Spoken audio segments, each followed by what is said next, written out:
弟兄姊妹平安，今天是2021年的11月18号。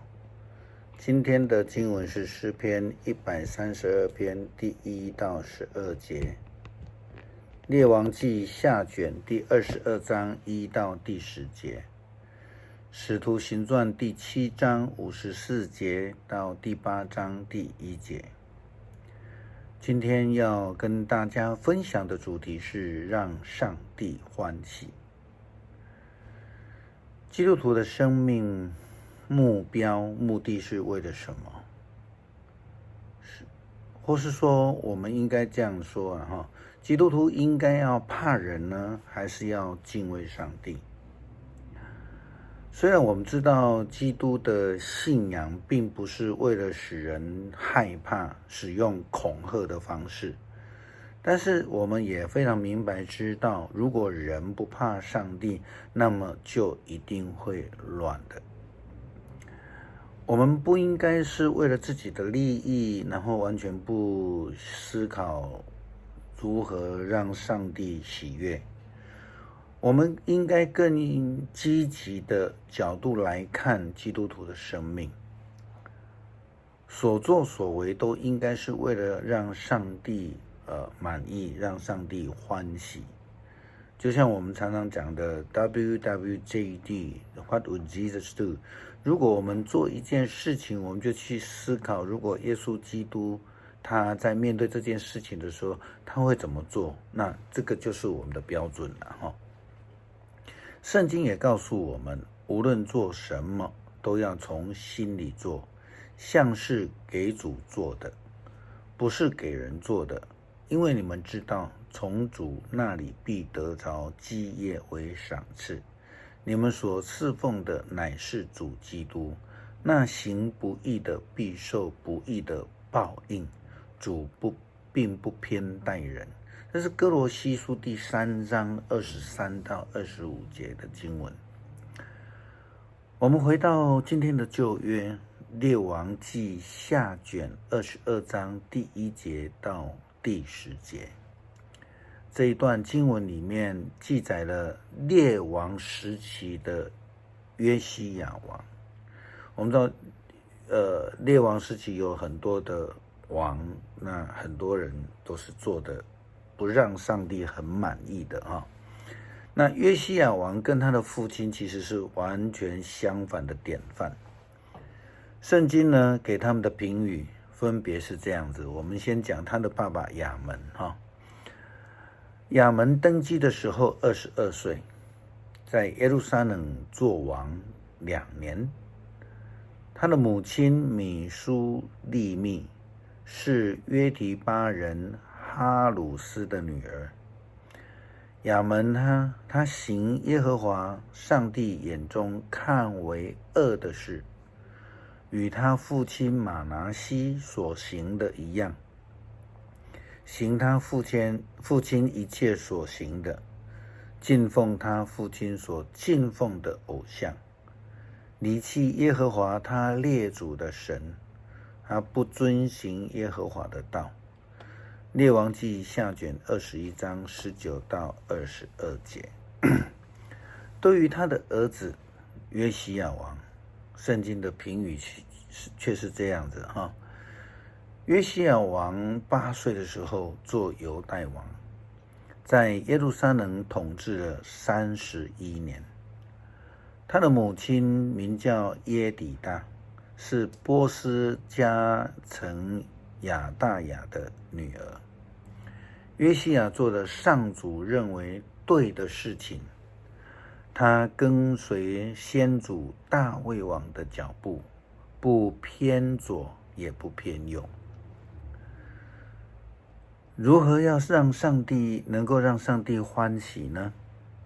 就如同我们刚刚读的经文所写到的，约西亚做了上主认为对的事他做了上主认为对的事，就是我们刚刚讲的 What would Jesus do？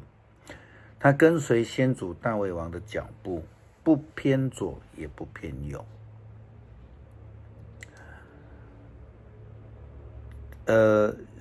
有一些圣经里面提到了这个圣殿的重建的工作哈，特别在这一段里面，那里面都包括了一些，比如说财务啊、工资啊、律法书啊，他们找到律法书哈。那今天的重点，其实我们注意看，其实它就是放在财务的提醒上面。这一部分其实是非常基础的信任问题了哈。最近在台中，因为立委罢免通过，所以需要补选一席的立委。结果在竞选的这个开始的当中，就扯出了某个公庙的财务有问题，候选人的财产来源不明的事情。事实上，这样的事情不仅仅对于公庙，即便是在于财务管理相当严谨的教会组织里面，对于教会财务的态度及忠心，更是教会伦理非常重要的一环，是教会同工表明忠心并尽心尽性尽意尽力爱主上帝的表现，让上帝欢喜最直接的方法。我们把焦点放到新约，谈到司提反的殉道。当司提反面对诬告、受审，他在为自己辩白的时候，他选择的不是让那一些人高兴就可以脱离这个刑罚，而他选择的是忠于上帝所托的，说了该说的话。因此他遭受到当时候非常有权柄的议员，他们感到不高兴，他们非常的恼怒，所以就让他接受了死亡的刑罚。圣经告诉我们这样的情形，他们就大声喊叫，用手掩耳，又一涌上前抓住司提反，把他推到城外，用石头打死。那些证人把自己的外衣交给一名叫做扫罗的青年看管。司提反在石头纷纷袭击下，向主呼求说：主耶稣啊，求你接纳我的灵魂。他又跪下来，大声喊说：主啊，不要把这罪归给他们。说完这话，他就死了。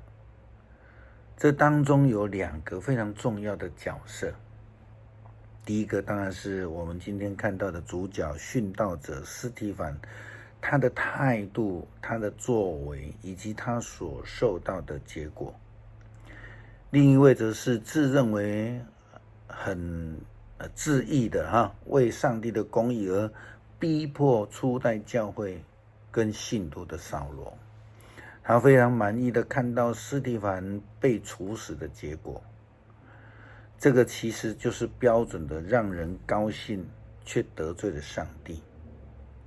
司提反他却坚持遵行上帝的旨意，顺服上帝的呼召，即便是要牺牲了生命，他成为了一位忠心的仆人，让上帝欢喜。这也是我们学习的态度。我们最后来一起宣读诗篇132篇第1到12节，一起祷告。上主啊，求你不要忘记大卫，求你记得他忍受的一切辛劳。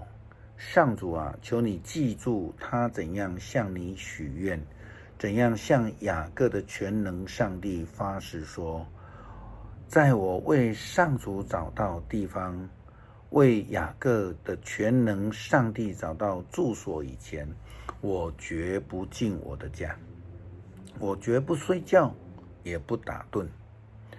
我们听说约柜在伯利恒，我们在约珥田野找到了。我们说，让我们进上主的居所吧。让我们到他的宝座前下拜。上主啊，起来吧，进你休憩的地方，和向着你大能的约柜一起进入圣幕。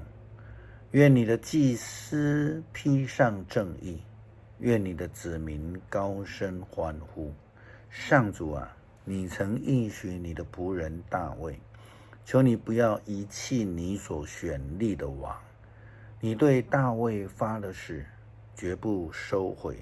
你说，我要为你立一个儿子做王，他要继承你的王位。你的子孙若遵守我的约，实行我给他们的命令，他们的子孙也要永远继承你的王位。求主帮助我们成为一位忠心的仆人，忠于所托，让我们无论做什么，都是为了求上帝的欢喜。特别是在金钱、财务上面的忠心，也忠心的建造上帝的圣殿，以诚心的祷告，并与上帝建立正确的关系。阿们。